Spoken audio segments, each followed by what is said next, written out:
Here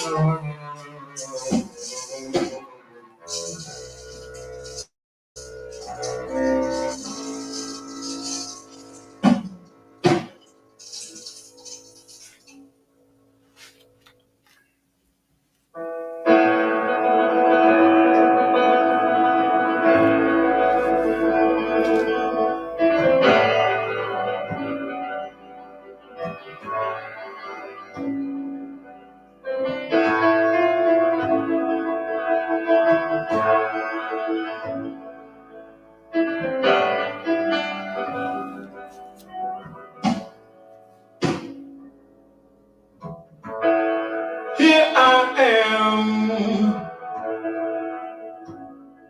after so many years, hounded by hatred and trapped by fear. I'm in a box. I've got no place to go. If I follow my mind, I know I'll slaughter my own.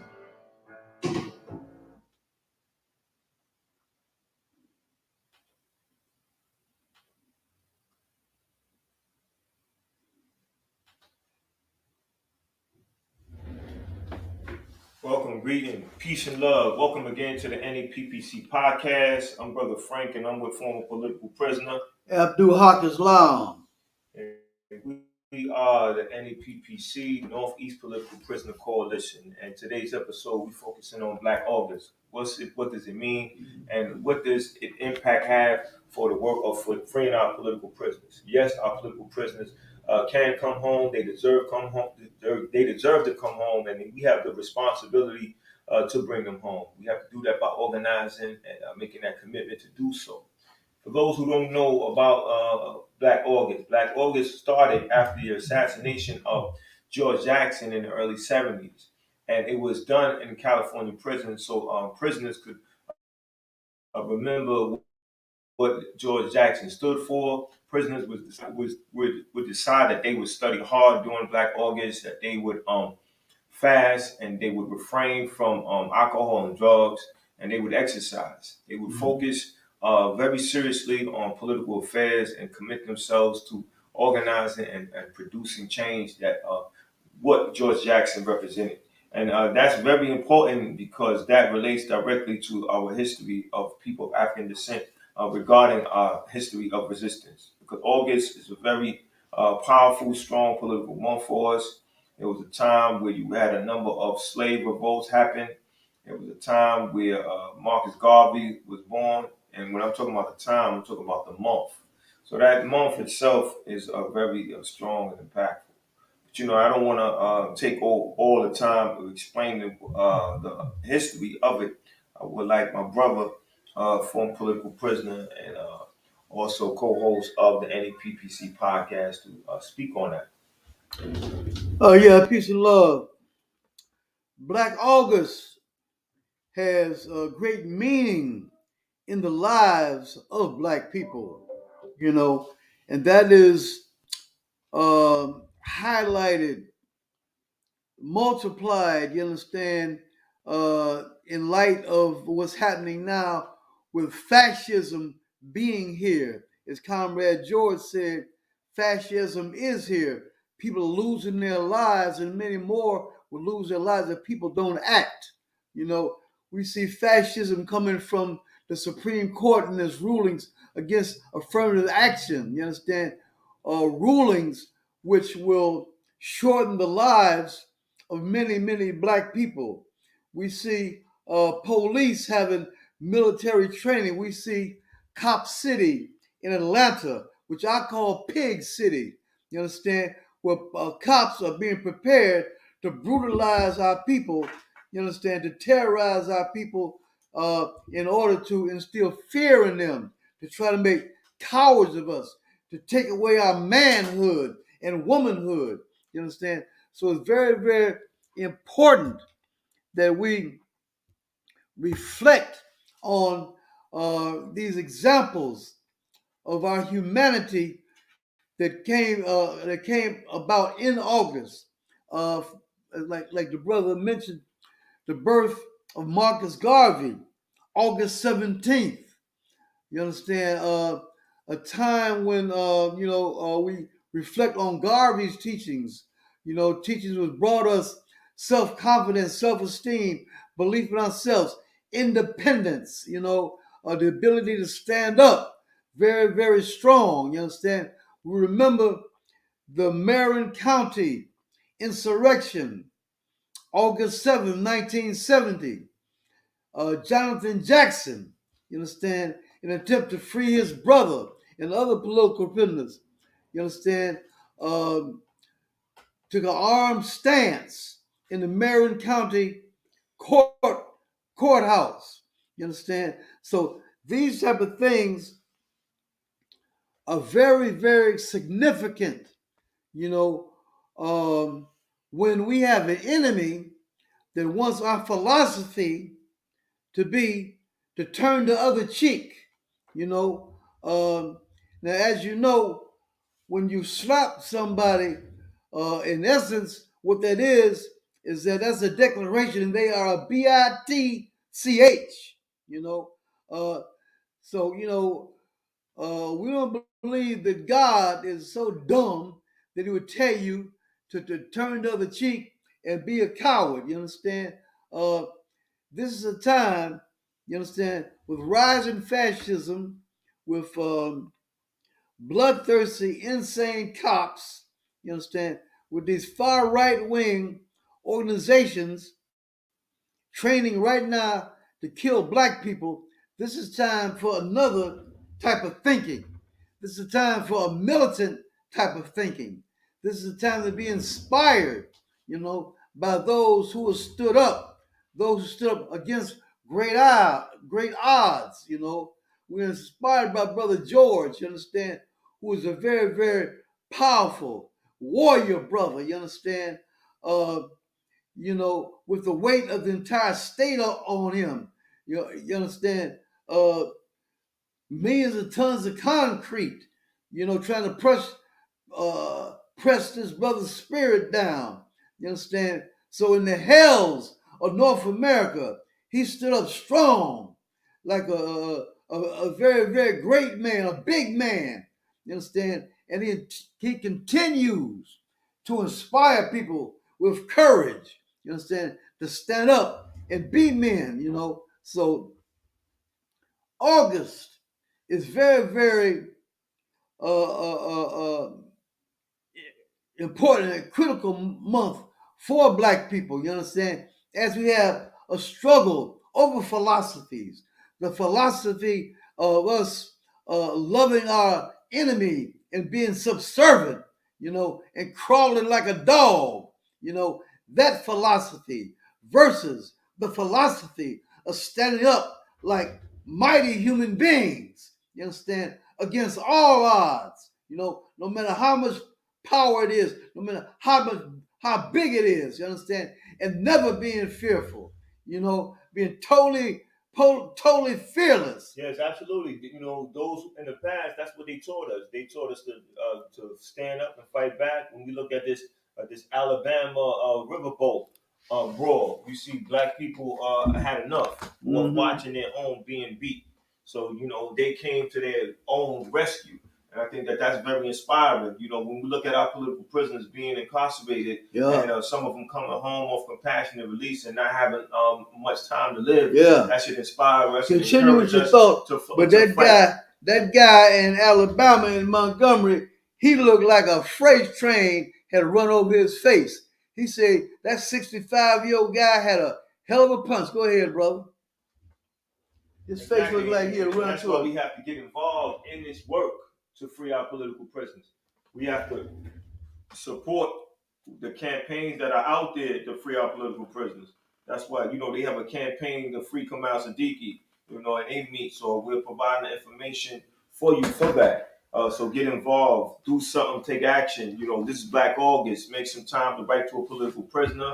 Prior to us coming on, me and brother Abdul Haq Islam talked about the letter that Veranda Bowers had wrote to the community of Queensbridge. And in the letter, he talked about, him being thankful that a community wrote to him, and him giving some words of encouragement.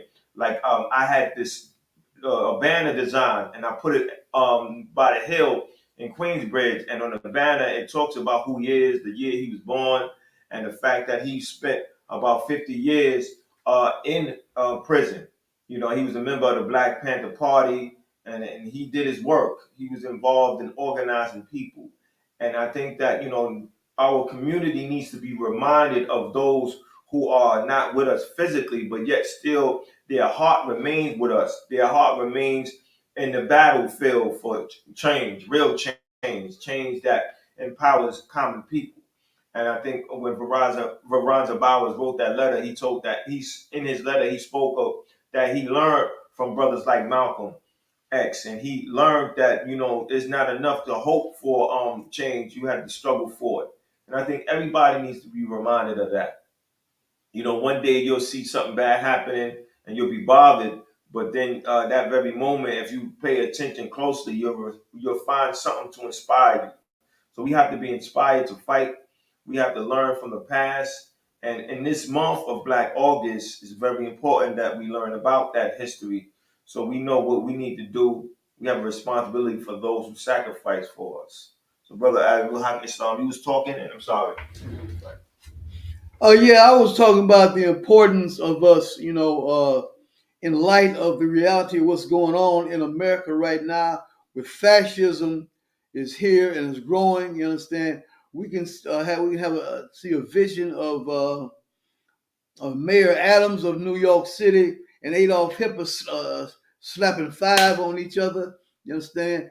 In league. You understand? Because of the same elements of fascism being incorporated now that happened during the time Hitler and Mussolini. And the purpose, of the strategic goal of the enemy, is to take all the fight out of us. You understand? So they can take all the money, all the wealth out of us. You understand? And to exploit us.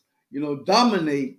And really put our people in a disgraceful situation. You understand? Pitiful. And I mean, we see some broken spirits out in the street. You understand? Some of our people spirits are totally broken. They, laying on the sidewalk with a cup, begging and carrying on. Right. So what we need, we need that spirit, that spirit of resistance. You understand? That spirit that fight for life. You understand? And this is the spirit of our political prisoners, those, who didn't care nothing about the enemy's plan to break all our spirits. The spirit is still there. The spirit is alive and well, and be in touch with our political prisoners. Like Brother Baranza pointed out in his letter, it is one of the worst aspects of being in prison is not getting no letters. Those who have burned their bridges, who have misused and abused people, don't get no letters, don't get no visits, and some of them, just want to tough it out and don't get no letters and stuff. That's a very, very difficult thing. But when you receive a letter, when you're a prisoner, that lights up your whole day. That's the highlight of your day when you get a letter from prisoners. I mean, a letter, from the outside. So we encourage folks to write our political prisoners, and to share the political outlook of our political prisoners. Our whole situation is political. Politics is one group of people. You understand the relationship with another group of people, particularly when that people, the adversary people have power. You understand, and their strategic objective is to take all the power out of you like a vampire. You understand? Sucks your spirit dry, as Veronza said, and leaves a hollow shell.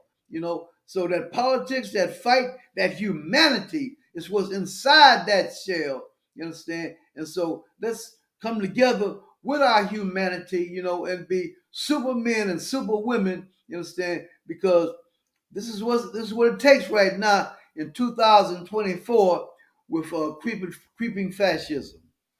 Yes, you're absolutely right. So when we look at creeping fascism happening, we have to become more alarmed. We have to become more organized. We have to commit ourselves to an organization, right? Because simply analyzing a problem and having dialogue with somebody who agrees with you, or even if somebody doesn't agree with you and you're engaged in the debate, what does that lead to? If it doesn't lead to organized action, then it's ineffective.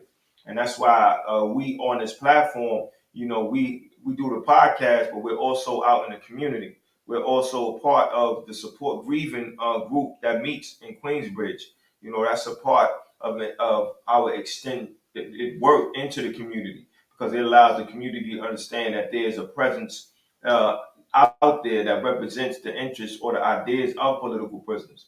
Because regardless of what a political prisoner might not be in the community, but a political prisoner still is concerned about the problems of a community. And that's why when Veronza Bowers wrote that letter to Queensbridge Projects, he gave his input regarding how one should deal with mental health issues. And I think that that's the one thing we need to do. In all our situations, we need to write to a political prisoner, let them know what we're doing, and ask for their advice. Now their advice can be utilized in our organized action. And I think that this plays another role in them coming to the parole board, where they were involved in a community affair that was beneficial to a community, and a community in fact showed gratitude by writing a letter. That's why it's very important to write to our political prisoners, because we want their ideas implemented on uh, our campaigns to raise awareness of a particular issue. Just like the brother was talking about fascism, right? We talk about other issues of reparations, political prisoners. We'll have a viewpoint on that. Mumia Abu Jamal, he'll have a viewpoint on senseless violence and how you combat senseless violence. What are the tactics? Former political prisoner Jalil Abdul Mutakim has that 13 Forward campaign, where prisoners, period, will be recognized as workers and receive the same benefits as workers, instead of being treated the way they are now. Slavery. Right, slavery, right. You took the words right out of my mouth. And I appreciate that. This is a collective effort. So, we do our podcast episode in the spirit of those freedom fighters that fought long and hard, and those who made sacrifices, because we focus on George Jackson and the fact that he was a prisoner of consciousness. He became politicized while he was incarcerated.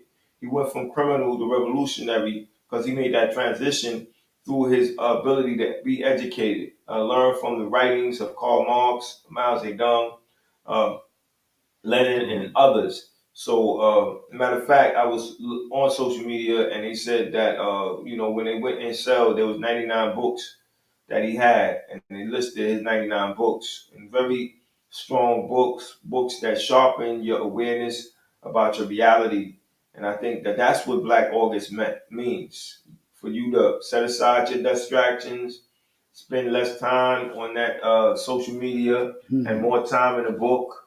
At least if you're not at that level of discipline, then you just want to monitor it, right? You want to say for every minute that you on that that social media, it should be 2 minutes reading.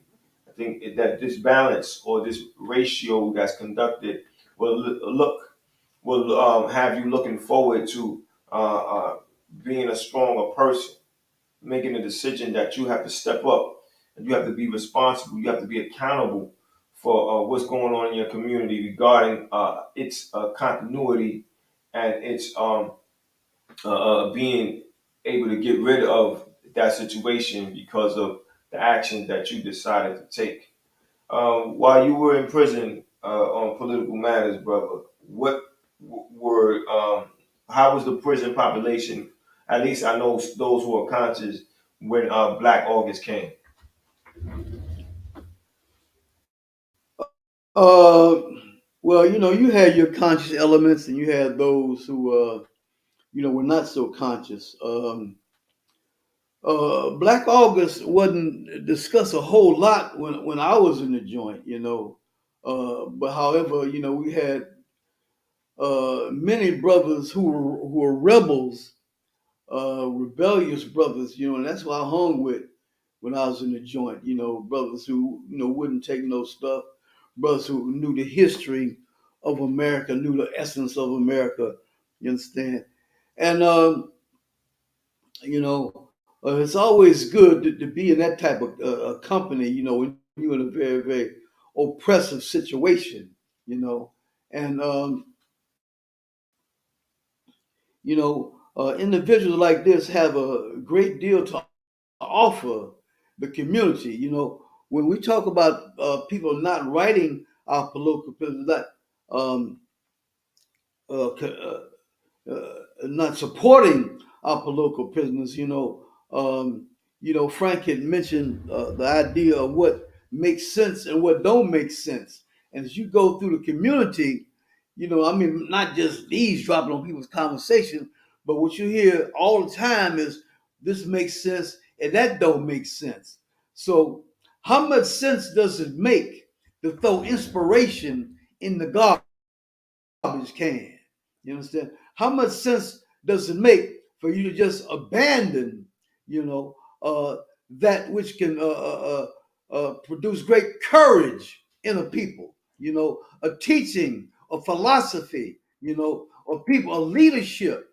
You understand, which can resolve, the contradictions in the people, make them hate themselves and want to destroy themselves. To just get rid of that. How much sense does that make? No, it makes a whole lot more sense, you understand, to be in a company of those, who have positive aspirations, positive ideas, and something beneficial to offer the community, and that's who our political prisoners are.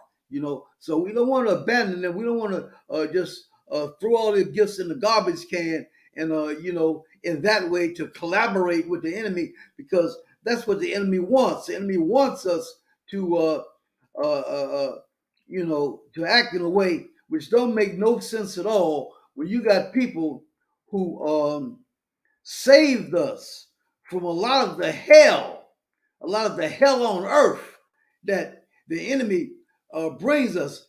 People who saves us from a whole lot of that, and for us to just turn our backs on all that, that is totally insane.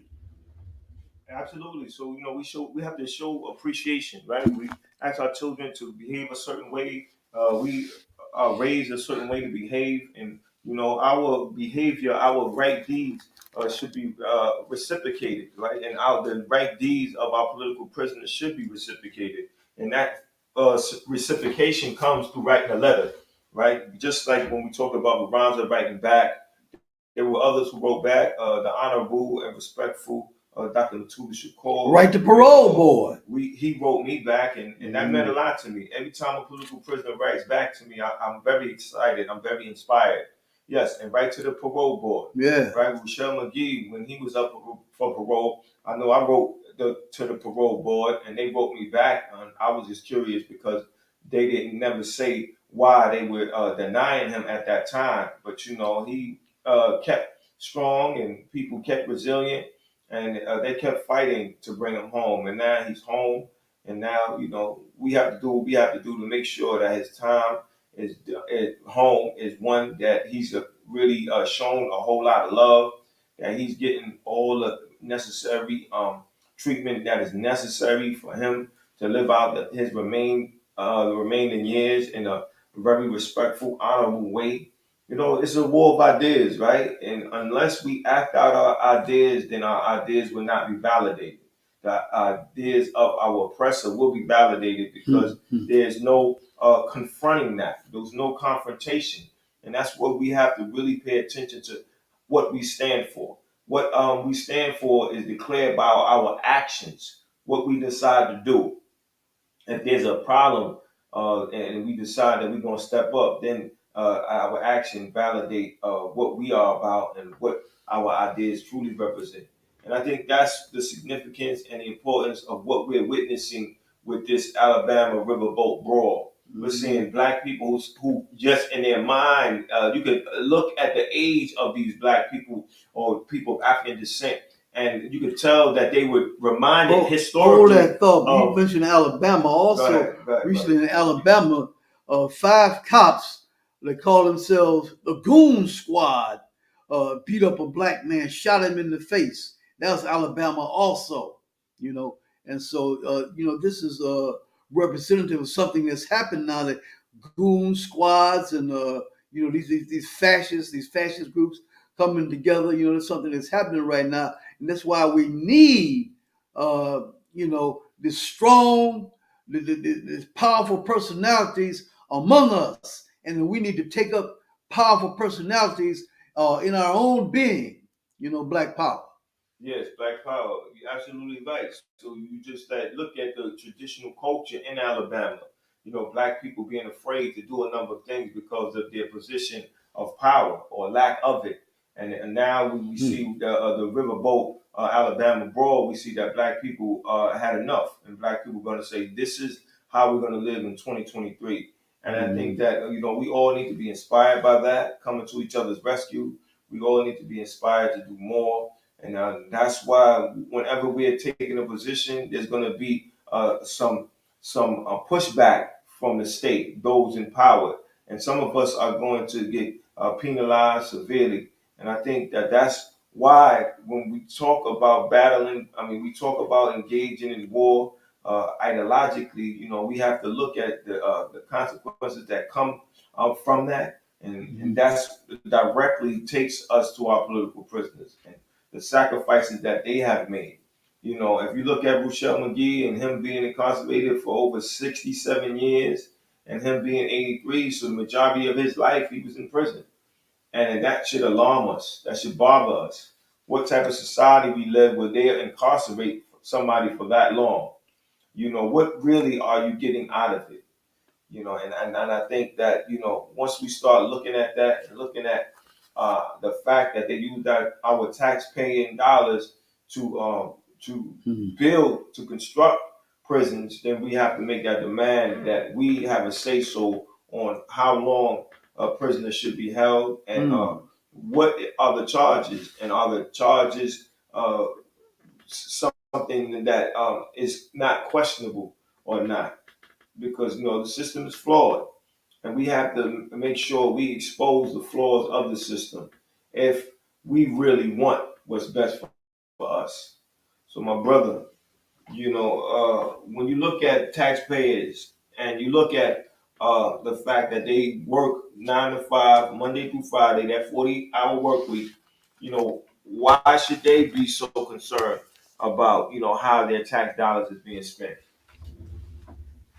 Well,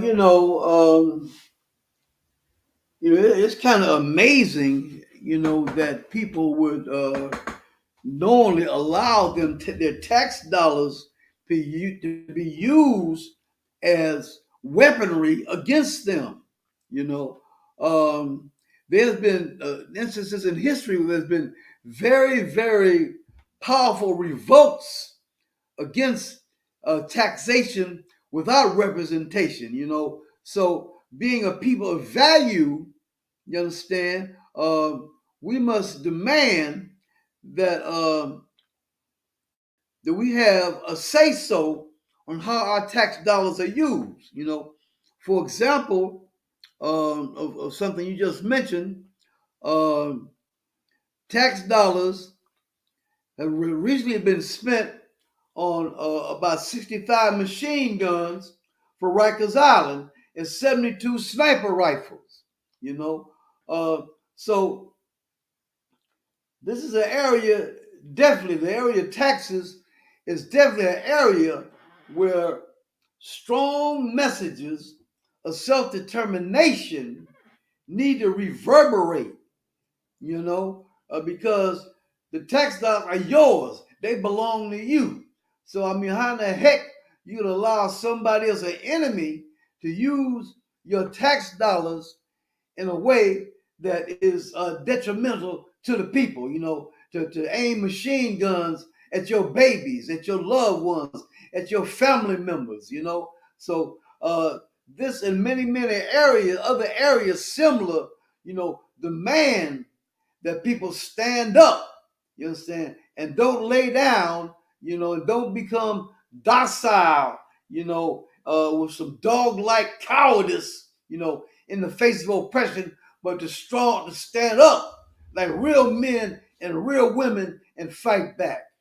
Yeah, so we'll close out this episode the way we always do. What's the call? Free them all. What's the call? Free them all. And just last one word. September 2nd, be in Queensbridge for the 3rd annual Vegan Festival. We'll have a table, provide information on political prisoners. Don't let our political prisoners die in prison. That's right. Black power.